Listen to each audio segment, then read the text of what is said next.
I do not seek my own glory. Yes, Jesus said this, and yes, many believe the extreme opposite. When examining the context of this statement, the case for believing that Jesus really did mean that he did not seek his own glory becomes even stronger. Do we not say rightly that you are a Samaritan and have a demon? Jesus answered, I do not have a demon, but I honor my Father, and you dishonor me, and I do not seek my own glory. It is clear from this text that Jesus sought to establish glory for God and not for himself. And Jesus says this in the process of refuting that he has a demon. This shows that seeking one's own glory, or in other words, egoism, is associated with demonic behavior, and therefore Jesus used the fact that he did not seek his own glory as evidence of not being possessed by a demon. But in believing that Jesus was God, how is what Jesus is saying here, that he did not come to glorify himself, but God, to be understood? It can be understood when we understand that each of us embodies God, and yet God is not a body, not any one body, but the all, which has the nature of spirit. Jesus understood this fact while understanding his link to God as part of the whole, or the one, through the spirit that he embodied and that he was, a link we all share as part of the whole. In line with this understanding that Jesus was not here to glorify himself, but rather God, whose message he was spreading, Jesus said, He who believes in me believes not in me, but in him who sent me. So Jesus was pointing us to God, and he is saying here that if we truly believed him, we would believe in the one whom he directs us to, the one who sent him, God. Jesus was therefore that tool that God used to direct us back to God, who is ultimately spirit, the highest form of everything that exists, and the love upon which we are formed. The paragraph that we just studied was not the only time that Jesus was accused of having a demon. Jesus' words around this other time also reveals that Jesus did not come to glorify himself, but rather to glorify God. Listen to Jesus here. He says, If anyone will do his will, he shall know of the teaching, whether it is of God or I speak of myself. He that speaks of himself seeks his own glory. He that seeks the glory of him that sent him, he is true, and unrighteousness is not in him. Here, Jesus is even more firm about not seeking his own glory, even using seeking one's own glory as almost an insult itself, further solidifying this idea that Jesus' purpose was not self-glorification. Jesus is saying that he who seeks the glory of God is true and righteous, implying that he who seeks his own glory is false and unrighteous. Jesus is clearly speaking against those who speak to glorify themselves instead of God, and therefore he cannot be that person that sought to glorify himself. But you may ask, if Jesus saw glorifying God as worthy and self-glorification as demonic, Why would God require that same self-glorification? God does not require glorification of himself for any benefit to himself. He only encourages it, for he knows that it would benefit us. For it is of immeasurable use to us to know the value of the Spirit over what the ego or senses see as valuable.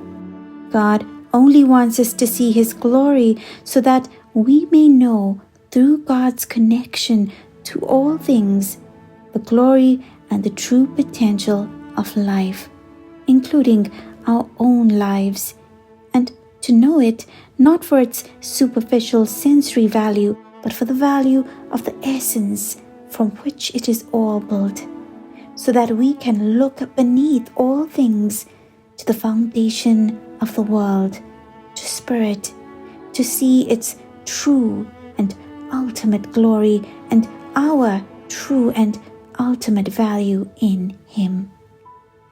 So Jesus was trying to glorify God for our own sakes, not for the sake of God, to save us from ourselves, from the ego and senses, and lead us onto the holy path of loving God and loving all, for we are all part of the one. In fact, neither Jesus nor God requires honor from humanity, for Jesus himself has said, "I do not receive honor from men." How can you believe who receive honor from one another and do not seek the honor that comes from the only God? Jesus did not receive any honor from men, or perhaps we could say Jesus understood that what honor he did receive was nothing compared to the honor that we earn from God. He understood that the honor of a human being is incomplete, and nobody sees your true value except God, and that even those that thought they had loved him did not understand him and would not stand by him, only God. It is much the same in our own lives, and if we could come to appreciate God's honor more than the honor of humanity, then we would know true honor, for our sights would then be set on the honor that comes from God, which Jesus clearly valued more and which we should value more too. The glorification of Jesus was indeed a part of the story of Jesus' lifetime, and rightly so, for he was a man that clearly embodied Spirit and taught the truths of the Spirit and put God front and center of it all. His faith was so astonishing in its power that it invokes the deepest sense of awe and holiness even today. But although the glorification happened, and although it was awesome, Jesus is stating that it was not his purpose and was not what he was seeking. What he did seek was to glorify God, who he saw as the Spirit, the one that encompassed all, and any glorification that he received was to serve this purpose of glorifying God, who was embodied in him. And Jesus' glorification is indeed a powerful tool to assist us with understanding God, understanding ourselves, and understanding all others, to see that God can be embodied in a human being, and like that is embodied in each of us, if we but had the faith to realize it and to merge with the power and glory that is God, the Spirit, within us, as Jesus did. Jesus told of a time in which God would be seen as Spirit and thus worshipped as Spirit, as seen in the following statement: "But the hour is coming, and now is, when the true worshippers will worship the Father in spirit and truth, for the Father is seeking such to worship him. God is spirit, and those who worship him must worship in spirit and truth. And so surely Jesus' work in his life was with this goal of helping to establish such a time that God would be worshipped in spirit, so that human beings could better understand our connection to God by spirit. Instead, the world fixated on the body of Jesus and not the spirit, the essence, and the substance of the words he brought, not the love that spirit fulfills, not the mercy and the transcendental nature that Jesus' life example revealed secrets of, and not the unity of the whole, the one that is God, that he perceived. The world did not see Jesus as he saw himself, as spirit, just as we do not see ourselves for what we are as spirit. By seeking to glorify God and not himself, Jesus is saying to us that God is enough. When Jesus asks us to focus on himself, it is to follow his direction, so that he may point us to the Spirit by example, the Spirit which is enough. There is nothing in this ephemeral world which lasts forever, but the Spirit within, which transcends and overpowers everything of this world, even death.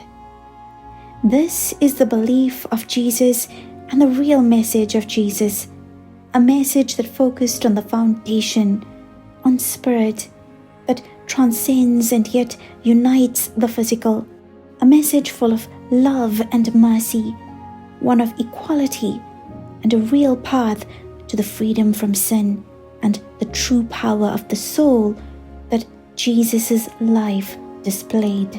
But what about those times when it does seem that Jesus is seeking his own glory? Well, if we are to believe Jesus here, the way we can understand those times now is that Jesus was highlighting the truth that he brought, a truth that resulted in him seeing himself as Spirit, as one with the Father, and thus, when he spoke of himself, he spoke of himself as that Spirit that was one with all, and not Jesus as an embodied name and form. Jesus clearly saw self-pride or ego behavior as related to demonic attributes, and yet today people of the world see him as self-promoting, promoting his exclusive sonship over all other things. Has the world labeled Jesus as the very thing Jesus said he was not? That Jesus is deserving of attention and worship is clear, but this admiration and worship needs to be seen with Jesus' goals in mind, and not the ego goals of promotion of a specific form that God embodied, or a particular religion, at the expense and vilification of all others. For this self-glorification was not the purpose of Jesus. Jesus said, "For this cause I have come into the world, that I should bear witness to the truth. Everyone who is of the truth hears my voice." And he is saying to us today that this truth was not the glorification of himself, because he did not seek his own glory. Jesus points us to God, to Spirit, to him who sent him, so that we may live an eternal life with an identity in spirit instead of the flesh, just as Jesus did. Jesus showed us the way by the way he lived and the way he loved. by His Spirit focus, the Spirit which is the ultimate existence. And we must not become fixated on Jesus as the flesh if we want to understand the secrets that Jesus wished to reveal to us all.